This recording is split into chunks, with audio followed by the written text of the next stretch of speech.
Welcome to the Injury Law Pod, the podcast that explores and demystifies the complex world of personal injury law. Each week, Missouri personal injury attorney Eric Bartlett dives into the legal issues surrounding personal injury cases to help you understand your rights and options when seeking justice and compensation for personal injuries. The information Eric shares will help level the playing field if you have a personal injury claim. So sit back, relax, and let's explore the world of personal injury law together. Welcome back to another episode of the Injury Law Pod. I am your host, Eric Bartlett, 28-year personal injury attorney, and this is the podcast where we talk about everything personal injury law related. Today, we have a guest who has a unique background, both as someone who has been involved in a car accident and sustained serious injury, and then also has a background in working with the body and most recently utilizing yoga, Pilates, things like that to really enhance mobility in the body. And she's here today to discuss the relationship between activity and your body, and how to prevent injury and how to recover from injury. And so with that, I introduce Mandy Froehlich. And Mandy, welcome. Thank you. And why don't you just tell everybody a little bit about your background? Okay. So do you want me to go back through to like my injury, or do you want me to just start? Where do I start? Sure. Why don't you start back when you were injured and go from there? Okay. So when I was 16, which has been a minute ago, I was in a car accident, a single car accident. I broke my neck. It was a C2 fracture. It's also known as a hangman's fracture. So it was pretty bad. I was life flighted. I, at the time, lived in a small town. So I was life flighted to Kansas City, to Children's Mercy since I was 16. No other hospital would take me. And I had a Halo. It was a device that, if you're not familiar, I don't think they do a ton of them anymore, but screws here, had a good head shave, and then more screws here. And that was on for about 3 months. And then from there was another year recovery just with a neck brace and immobility of the neck so the neck could heal, so the bones could heal. And from that point on, I just had a pretty stiff neck. I was kind of turning my head. I was kind of moving like this because that was in 1999. There wasn't a lot of physical therapy involved with the neck. My neurosurgeon told me to just be careful. Don't bungee jump or skydive, which has always stuck with me because I am so afraid of heights. I would never do that anyway. And then I went to college, and I think I always had a passion for movement. I danced growing up, and then went to college and decided to study exercise science and got a master's in exercise physiology. And then from there, logically, not really, but it just happened. I became a personal trainer, and I trained thousands of people over the last 20 years. And then from there, I kind of had this, when you do something for a long time, I just kind of was ready for a new challenge. So several years ago, I decided to become a yoga instructor. I had been practicing yoga for a lot of years and really developed a love for it as a student, and then decided that I wanted to be a teacher.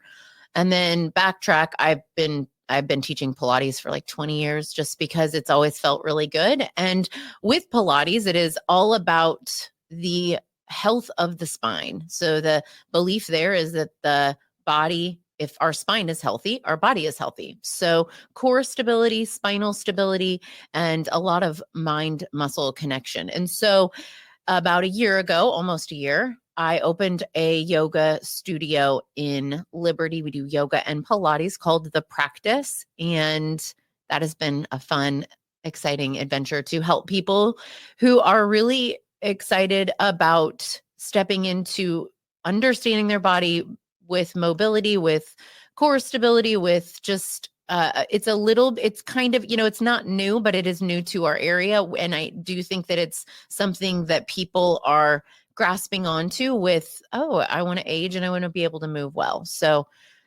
yeah, that's me.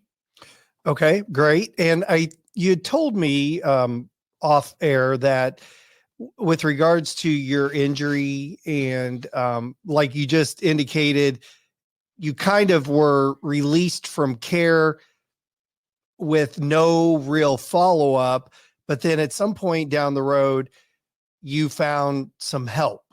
Yeah. You want to talk about that? Yeah. So because there was no real program, it was just kind of like, hey, there you go. And I was 16 or 17, I think, when I was released, where okay, you can just kind of do things, but I really couldn't. I was in a lot of pain and stiffness, and it just was kind of awkward. So I eventually found an amazing physical therapist. Shout out to Modern Physical Therapy, Esteban. He owns Modern Physical Therapy. It's on North Oak. Their team is amazing, and he really understands the body from an osteopathic view, where he was able to really isolate what was going on with my neck, why it was stiff, why it wasn't moving. And he was actually like, hey, I can help you, absolutely, I can help you. He helped me regain mobility in my neck, and it was not a quick thing. It was an old injury. I found him about 5 years ago or so, and it was a year or two of recovery where he was working with me to help me be able to move. And he knew already some things that I was doing. He was like, stop popping your neck, like stop moving your neck like that. I didn't even tell him that. He just knew. But some things that he told me, hey, I need you to stop doing this, and we're going to start doing this. And ultimately, my neck feels great. The one thing I learned is that over the years, I've had scans on my neck, and I had some imaging that shows spondylolisthesis. I can't ever say that word. Some different things that are not great when you look at the structure and the anatomy of my neck on X-ray or a scan. And the cool thing about it is I really don't have any of those symptoms. Like, you can see it on the scan, but it's not something that what you see on the scan and what I actually live with in the real world and daily living isn't, they don't match up. I don't have headaches every day. I don't really suffer. I mean, my neck is not going to be like somebody who didn't sustain my injury. I will always have just some things, but it is so much better than it could be, because I think I have a passion for feeling better. I don't know. And the movement, it was just finding someone who's able to help me. And what you told me, I mean, you lived with years, right? Yeah, it was like 15 years. Yeah, before finding him. Yeah. Yeah. And I tried different, it was just nothing really clicked. And I was always just kind of going back for more care and more care and more care. And what was great about learning from Esteban, and then also taking Pilates and yoga, and really at some point it all just kind of meshed. If anybody is familiar with anatomy, you learn in layers. I can learn a lot from a textbook, from college courses, but I learn a lot by working with people, a lot just moving in my own body and trial and error and understanding it. And so one day things just kind of all clicked. I think I took a continuing education course on functional movement. It was a functional movement screen, and I realized, oh my gosh, like I need to put some things together, and I kind of all clicked for me. And so that's when I reached out to Esteban, and he was able to kind of help guide me into this next direction, which ultimately helped me understand my body better, which translated to also the people that I work with and then beyond. Got it. So then moving forward, so obviously in my world, I see injured people every day, and I see people that, whether it's a back, a neck, shoulder, knee, whatever it may be, they've had a serious injury, maybe have had surgery, maybe have gone through some physical therapy, but then again, they continue to, have the after effects of that. And so I guess just, a question I would have for you is based on, again, your personal experience, but then obviously kind of your years of all the education you have and the practice that you've been involved in with learning about the body and movement and things like that. Just, what do you see as a good way of recovering from injury? And then probably also preventing further injury, those kinds of things. Yeah. I think there's not I think there's a blueprint for everyone, but everybody is also slightly different. I feel like my message right now is the body will adapt. Your body that you're in right now, that you are, maybe you've got the pain of whatever injury you've sustained, it doesn't have to be that way forever. Your body will adapt. It adapts to stillness, it adapts to movement, and that's really empowering. However, when you have an injury, there is an emotional piece that goes into it. Depression can set in, feeling just crappy mentally because what you could do before, you can't do without pain. Or maybe you like to go hike mountains and your back hurts and now you can't do that. Like, there's an element of just mental health to consider when you are sitting in a lot of pain. What happened for me was the reason I found Esteban actually was I found him through somebody else who had referred me, but he is somebody who teaches other people. And I really found that I am drawn to people who like to teach. So he teaches other physical therapists and he has a lot of interns that come in. He likes teaching. And so he understands the body so well that I was able to kind of go in and kind of get that care. But I think ultimately, knowing that your current situation, it doesn't have to be a permanent situation, but it's finding the right people to surround you, to help you, because what I found is I could not do it on my own. I did need to get help. And I did that in the form of obviously physical therapy, but I also took a lot of courses in the body, and that includes continuing education within my scope of practice, personal training at the time, as well as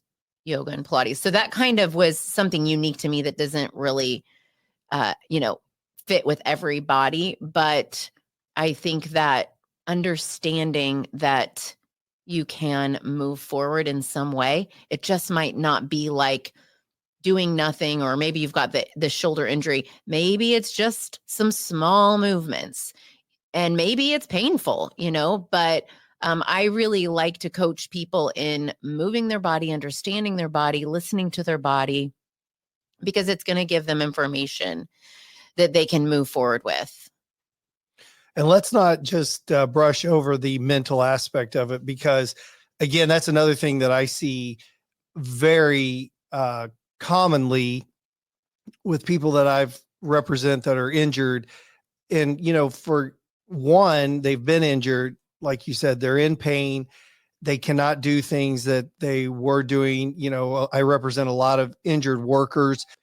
So yeah, I see a lot of people that just have this hitting them all at once.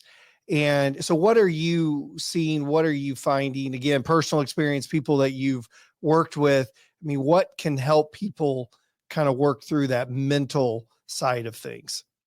That is a great question. I honestly think if you've been through some sort of traumatic event, going to see a counselor would be huge. I did not do that when I was 16. I lived in this just like blah, but I've worked through that since then with a counselor. There's no shame in that game. And honestly, it helped me move past, like, especially if it is a traumatic event. I mean, it was traumatic for me. I came over a hill. It was a single car accident, but I vividly remember I was driving and the car spun and then it flipped and it flipped and it flipped and we landed upside down. And I blacked out for a lot. I don't remember everything because it was very traumatic and it was scary. And so there is something to be said for really walking through what you went through. And in any sort of trauma, they say that there are two avenues that aren't really healthy to go down. One is that you pretend like it didn't happen and you try to ignore it and avoid it and sweep it under the rug. Or the other avenue is, it is all that ever happened to you. My neck is everything. My neck pain, Esteban, it kind of joke. I mean, we have a good relationship, and he jokes with me that I have the neck of an 80-year-old. And I kind of do. When you look at an image and when you look at some of my symptoms, I do. But that is not my whole life. It happened, and walking through that it happened, and with a licensed professional, but it's not my whole life, and it happened, and I'm not going to avoid that it happened. But for me, it's a very clear purpose of, wow, that happened. I walked through it, and I got help. I think that, getting help from, or talking through it with a friend or somebody, nearby, that can help you, and not, it's just easy to numb out, right? It's easy to go to different things, food, alcohol, whatever, to numb out and not feel those feelings. But know that is very normal for every single person who's been through some sort of a traumatic injury. Good. Yep. And then as far as on the physical side, I mean, you and I, so obviously we know each other. We know that we're both very active. And let's just talk about exercise and activity, and even dial in on what it is that you're doing, specifically with mobility and the importance of that. But I think all those things can really play into keeping a positive mindset, even in tough times. And again, obviously I see people that are seriously injured at that moment in time. Obviously they're not exercising. They're not doing things because of the significant limitations they have, but usually there's another side. There's coming out of that. Yeah. And so, yeah, just talk about that. Yeah. Coming out of the injury, and like after going through rehab. What Sure. did you say? Yeah. Yeah. Just kind of, let's say you've gotten through the injury, the treatment, you've been released, what's a good path forward? Yeah. Well, the path forward is to get to know your body. And we have lived in this modern world where we ignore our body. We sit in chairs, we sit in desks, and that's totally fine. But we can ignore our body and sit still for 8 hours and then get up and like, oh, my back hurts. Oh my gosh. I was telling you the other day that I was on an elliptical, and I was like, I'm going to do 20 minutes on the elliptical. And my back, I was in a hotel, and my back, I think it was from just not sleeping in my normal bed. And so my back was just talking to me. And I was like, I have to stop because I can't do this today. This is not a good day for this. And so listening to your body is huge. Every single day, we have a different version of our body.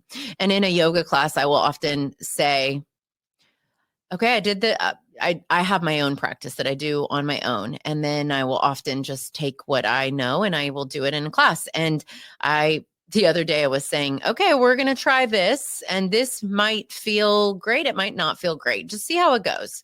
Yesterday I did this and my back felt like garbage. Like it was a no-go. Today, it actually feels pretty good. Like I'm going to go into this. So listening to your body and understanding that every single day is going to be different. And the other thing is that we oftentimes get lured into this glamorous, huge exercise, go big or go home.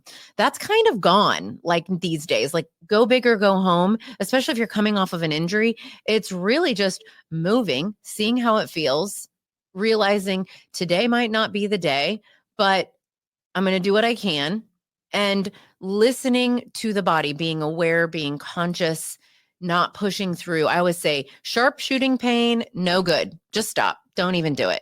Not worth it. That's a red flag. You're doing something that is not going to be beneficial tomorrow or the day after that.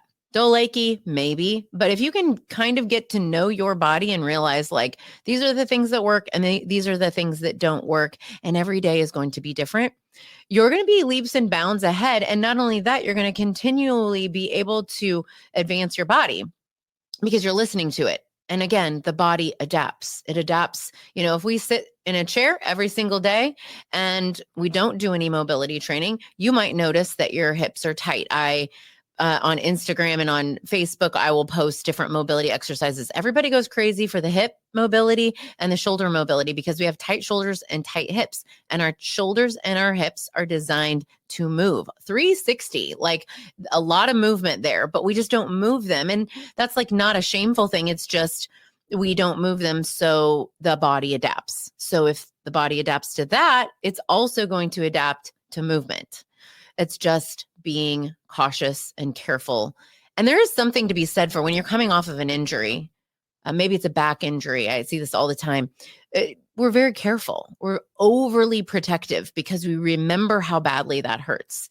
And that's okay, realizing that, okay, I'm going to be probably a little overprotective of this area because I'm nervous, I'm scared, there's a little fear around it. But I would suggest, if you aren't sure where to go, find somebody who does yoga and Pilates, any sort of mind-body connection, or a trainer that is really connected to the anatomy and the sensations. I worked with a trainer for many years, and one of his favorite things was, where do you feel that at? And I would say that, to my clients, where do you feel that at? And a lot of times we're like, I don't even know where I felt that at, because we're just not connected in online. So it's training our brain and our body to work together and go, oh, I feel that here. So another thing that you and I talked about was, so I shared with you, I'm a longtime back pain sufferer. Thank God I have not ever had to have surgery or anything, but I do have some bulging disc. I've had epidural shots. And for me personally, I have found that stretching. So stretching seems to be like a huge deal to combat recurring big problems. Again, I think being active, obviously plays into that, but truthfully, the stretching component of it, I just feel like if I start to get tight, that's when, tight hamstrings lead to tight. But yeah, I just think the stretching component is so huge. And do you want to talk about that a little bit? Yeah. Stretching as it relates to recovery from injury.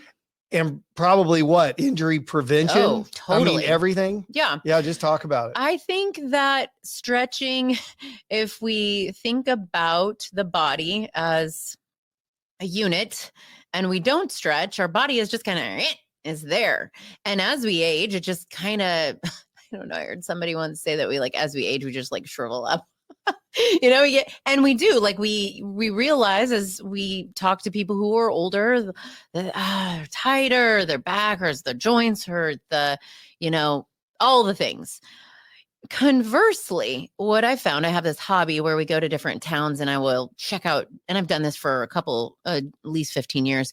I'll check out new yoga studios, and I'll always be fascinated with the people that I meet that are way older than me. They're maybe in their 60s or 70s even, and they are moving amazing. And that is, to me, this testimony of the body adapts. So with stretching, the great thing, and my yoga teacher would say, the hamstrings will lengthen. My husband has had the tightest hamstrings. He's always, the joke was in the sit and reach test, he couldn't touch even the whatever the yardstick or whatever. I don't even know if they do that anymore, but he wasn't able to do that. Well, the issue is that he was avoiding it. So sometimes we just avoid things that we're not good at because it's easier to do the things that we're good at, especially when it relates to physical activity. So, runners like to run, lifters like to lift, all the things. But if we can incorporate, and when I was training, I was definitely doing this. I would do my strength training and I would do my cardio or whatever it was, and I would barely stretch just because I just didn't feel like it was that important. And what happened was I went to a yoga class in another city and I was like, oh my word, and I age too. Age helps. Okay, I'm 40 now and I want to age a certain way. I want to be able to balance on one leg well, because that's ankles, that's stability, that's hip stability. But I also want to be able to move and stretch, because what I realized is my stretching and my lack of stretching and my lack of length in my muscles was also tied to my nervous system. So I was like this, and my nervous system was kind of like, that.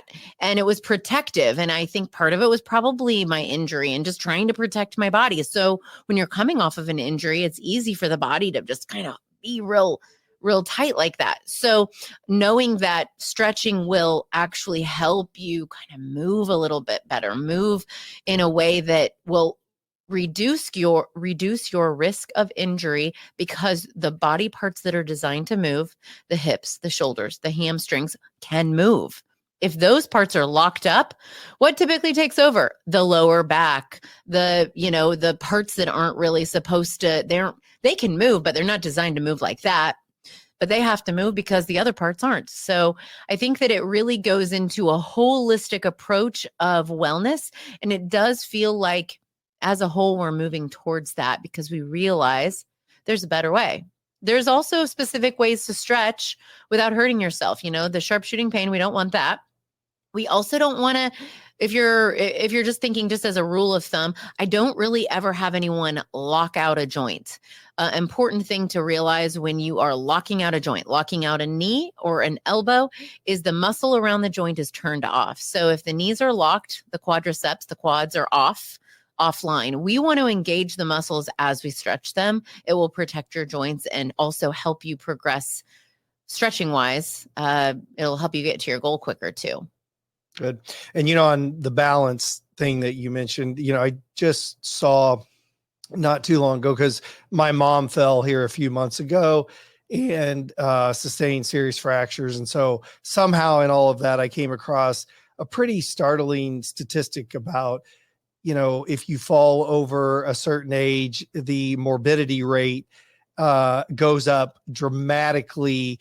And so, the whole maintaining good balance throughout the course of your life is obviously a big deal. It's huge. And if I go back to my undergraduate degrees, one of the pillars, the foundations of wellness, of fitness, is balance. We have, muscle strength, muscle endurance, cardiovascular endurance. We have core strength, and we have balance and flexibility. It's easy to just focus on a few of them that help us aesthetically, because balance, I couldn't pick out of a group of people just by looking at them if they have good balance or not good balance. So we get to this point too, where we're like, okay, well, that maybe doesn't do anything for my aesthetics, but it definitely helps me feel better. And honestly, like this morning, I was just kind of jacking around with my daughter. She was getting ready and I was just standing on one leg. And I was like, how many moms just stand on one leg in the kitchen? Like it was just fun. I just liked doing it. And I was being goofy or whatever, but it was like, I think about that often. Like, why not? Why not work on balance? Why not be first educated? Because I think oftentimes people just don't realize that it's important. Because it's not as glamorous as maybe some of the other exercises, just simply standing on one leg. And I can tell you, when I first started really getting into yoga several years ago, standing on one leg was very hard, very hard. And doing it barefoot is very helpful. You've got four corners of your feet. If you've ever thought about your big toe mound, your pinky toe mound, your inner heel, and your outer heel rooting down into the ground, because you have muscles on the bottom of your feet and the tops of your feet, pushing down into the ground, it activates this chain of reaction, ankles, thighs, and your glutes. And those are the muscles, that chain, that we want to be turning on for balance. So you can do a final experiment. I like to, if you touch your shoulder and you squeeze your hand and make a fist really, really tight, you can feel your shoulder muscles turn on. If you relax your hand, and the muscles are off. So you can feel the line of fascia, the line of muscles that are all connected in the body, and they work off of one another. That's the same as true as with your foot. If you're turning on your foot, your hips, they're turning on. That's interesting. And to another point that you were talking about here a minute ago, and just kind of how, if your body's tight, if you're not stretching, your body's tight, all those things. And, it's kind of interesting in my world. I kind of see two different scenarios where people get injured, like especially at work, which is one, somebody say they think a temporary job at FedEx or Amazon or something, they're going to move boxes around, whatever that looks like. And unfortunately, they're not in the physical condition that they probably should have been. And literally within a matter of time, something pops, something snaps, something happens, and now they have a pretty significant injury. And again, probably because their body wasn't adapted to what they're doing. The other one, on the kind of flip side of that, is people that have just been doing work for the same kind of work a long time. And obviously they're doing the work, but they're not necessarily countering the work with whatever, you might be wanting to try to do to strengthen up your body, keep it loose. And just over time, something builds up. There goes the back, there goes the shoulder, there goes the knee.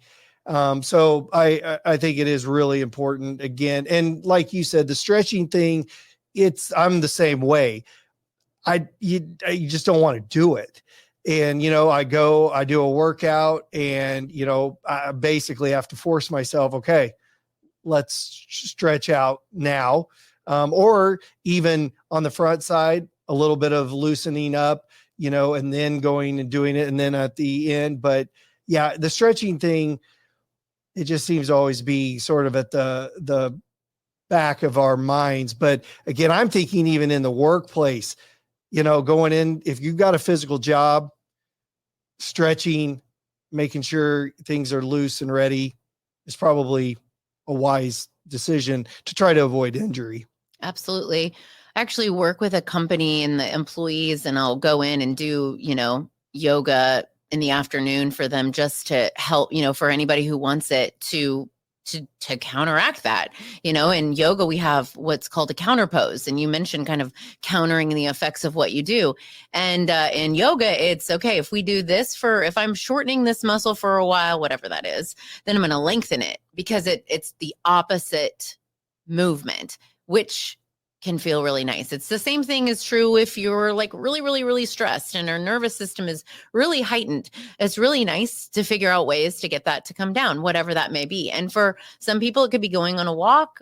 If you can learn how to do some simple stretches, simple movements slowly, that can also help calm the nervous system. A calm body promotes a calm mind. So especially if you're feeling really heightened in your mind, moving slowly, whatever that could be standing and swaying side to side, moving your hips side to side. It doesn't have to be anything outrageous. Moving slowly will slow your whole system down. Also, slowing down your breath.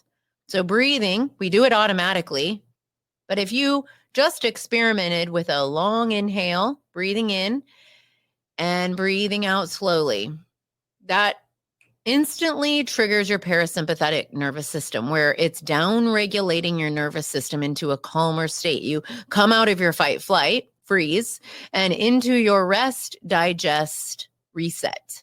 And that's so healthy. That was one of my pieces with personal training, kind of going from personal training to yoga Pilates, is I found that the mental piece, the nervous system piece was really a huge piece in overall health.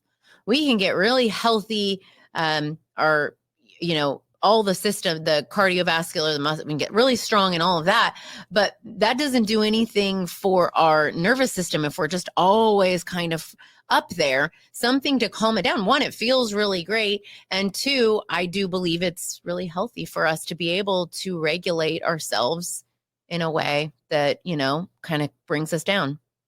For sure. Totally agree with that. And, it's interesting that you talk about the employer that brings you in. I've always thought it would be great, right, if more employers, especially in some of these really physical jobs, because, back to what I was saying, these folks that come in, and again, they're not necessarily adapted. Their body's not adapted to this new line of work. I mean, it's not their fault. They're coming in thinking, okay, they don't know that that's where they are. They don't know that their body's not ready for it. And again, I mean, time and time again, I see these types of injuries, and how great would it be if employers, when they have that many workers doing that kind of work, offered, right, some kind of program for them to come in right out of the gate and get some of that work in with their bodies, and even some instruction on, here's the proper way to do things for your type of job, things like that. And I don't know, obviously, that one employer, I don't have any idea if you have any idea how commonplace that is or not. That's a good question, because my undergraduate degree was in corporate wellness, and that was 20 years ago. However, I haven't really been in corporate wellness. And so I have some colleagues that I've reached out to in the last year or so. And it does seem like employers are implementing wellness programs, whatever that looks like. It's not all, and I don't really know. I would have to look up if that's something that is really on the rise, or if it's more something like, you get a benefit if you want to go, do X, Y, and Z. I have to imagine, as we evolve as a society and as we learn more and more about wellness as it relates to the body and fitness, that is something that is going to be more common than not common. When I look at the science of fitness, it is a very young science. You look at the history of mathematics and chemistry, that's very, very old compared to the science of fitness. And in the last 20 years, just being out of school, how much the fitness world has changed. What we know, we're constantly testing the body, learning more things, learning what not to do because of the aging population. So you can kind of see like, oh, that didn't work. Okay, let's tweak that. And so I think we're learning more and more about what we need to do in order to be healthy and feel well. Well, and it's funny you say that, because we've been talking quite a bit about stretching, and hasn't that gone back and forth? Like, okay, dynamic stretching, meaning like you're moving, stretching, that's the better way. Then I'm thinking now static stretching, straight up, you're not moving, you're literally stretching, getting stretched. That's now good. Mm-hmm. Yeah. I mean, it's all good. And the crazy thing, what I'm seeing too, I work with one of big sports teams. I'm working with some high school football teams, and it is like a thing now. Like, they're colleges. If your child wants to aspire to a high level of physical activity post high school, they need to be have mobility. They need to be stretching regularly. So I worked with Liberty North football team, their varsity football team, this last season from July until they won state. We worked the week right before. And it was fascinating. This was the first year that I'd worked with this team. But the coach, Andy, brought me in because he had a lot of Division I recruits, and he has a lot of connections with the colleges, and the feedback is the athletes are too tight. So he brought me in, and what they found this year is they did not have any significant injuries. It really helped keep them healthier and helped keep them week to week ready for the next game. So recovery wise, it's huge. Injury prevention, it's huge, just from this first little season and anecdotal, evidence of this is what happened and what worked. But it does seem like even in that realm that we are understanding and learning that stretching is absolutely important. And there's, the dynamic stretching, the holds, and especially as it relates to recovery, because now we know that on the cellular level, your fascia is rebuilding and repairing through holding longer periods of time. So were there a bunch of high school football players doing yoga with you? Yeah. Okay. And they loved it. It was like, at first they did not, because it was hard, and it is hard. They've got, this lady up here like, what is she telling me to do? I want to, bench press, whatever. Their body adapted. And by the end of it, I was looking around at them, and they were all dang flexible. It was the body adapted, so one thing to keep in mind with the body adapting is it absolutely does. We all have different hip anatomy. We all have different bone structures. So I often do say everybody is a little bit different in the hip anatomy. So my squat might look different than Eric's squat because we have different bone structures, and that's okay. You just have to work with what you have around the hips, but they do open, they do get more flexible. We have so many muscles around the hips that can respond to stretching, but yeah, it's really helpful for sure. In all realms, you know? Yeah. Yep. So, okay, as we kind of wind down, talk about what it is like when you're doing yoga, like, you know, what does that look like? Obviously, everybody has that hasn't ever done yoga probably has some idea of like incense burning and you know, you can do that. You but can I totally mean, do that. yeah, let's just talk a minute about Yeah. yoga, the benefits, like kind of what you do, what you're working on, those types of things. So when I do yoga on my own, it is I roll out my mat and I breathe and I move. And it really depends on the day, like I mentioned earlier. But when I'm teaching a class, it's, it's really just, I'm pretty rooted in science. I really love the anatomy of the body. It's fascinating to me. And so the way I teach and the way I go about it is really rooting down and becoming more aware with your body. So yoga, the essence of it, as I understand it today, is becoming more aware of your body, simply put, and using your breath, breathing in and out. And I mention the breath because as you inhale and you exhale and you move the breath a little slower and we calm the body, the ripple effect is your body will stretch further. So if you're an achiever, if you can calm your body, you will be able to stretch further because it no longer feels unsafe. When you slow the breath down, it's telling the body, hey, we're okay. We can stretch. We're good. You're not going to die. You don't have to be in your elevated state. Just like, let us do our thing. And so that's helpful. That's kind of what it looks like for me. You know, at the studio, I have different instructors and we offer so many different types of yoga. We have beginner. I love teaching right now yoga basics. And it is just complete newbies. You've never done yoga before. You come and you learn. And my whole concept of how I teach is to help you become aware of your body and to do what feels right for your body that day. The cool thing about it is you don't have to there's no right or wrong in yoga. It's not like you have to do it this way. You know, people will say, well, I would do yoga, but I'm not good at yoga.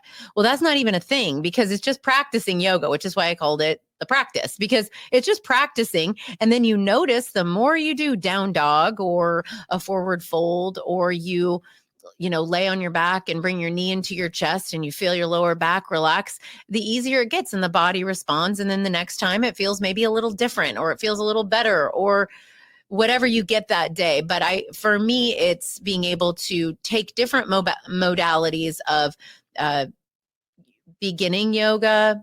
There's flow yoga, there's yin restorative yoga, stretch and release.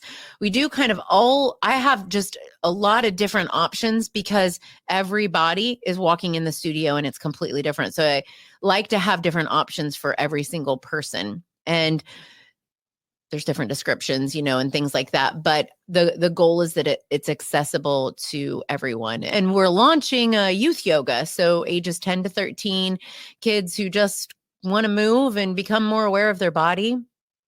That could be they're, into sports or they're not into sports, but they just want to learn a little bit more about it. I think it's an invaluable tool to become more connected with our body because then we're not fighting against our body. We're kind of working with it. We have it for our whole life. So why not get to know it?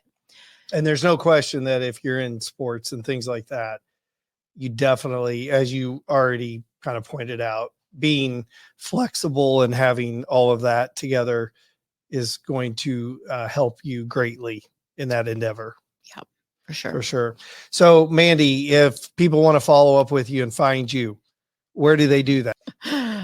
It's at Mandy Froehlich with like a little underscore on Instagram. And then I'm Mandy Froehlich it's the same profile picture on Facebook.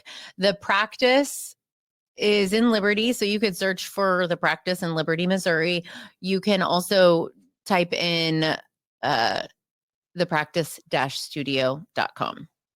Great. And well, thank you for coming today and giving some insights on the absolute importance of mobility, stretching, balance, all those things in trying to, again, recover from injury, avoid injury, and really just living a nice, long, healthy life, right?